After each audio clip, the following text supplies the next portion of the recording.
चोर तो उसको परान को हर जगह तलाश कर रहे थे, लेकिन उसके हाथ में कमान थी और वो हमला करने के लिए सही वक्त का इंतजार कर रहा था। चोरों का वक्त पूरा हो चुका था तो उसको परान ने एक तीर निकाला, कमान में रख दिया।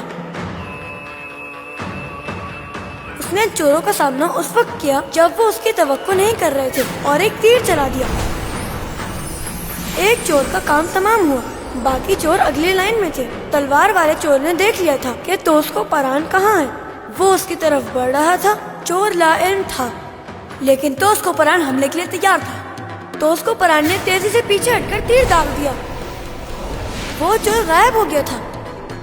अब सिर्फ उनका लीडर रह गया। जब दोस्त को परान ने चोरों के सरदार को तलाश कर लिया तो उसने एक और तीर निकाला। चोरों का सरदार दोस्त को परान के सामने अपनी जान की भीख मांगने लगा। क्या दोस्त को परान को उस पर रहम करना चाहिए या उसे तीर चलाकर उस दुश्मन की मुहिम जो ये खत्म करनी चाहिए? मैते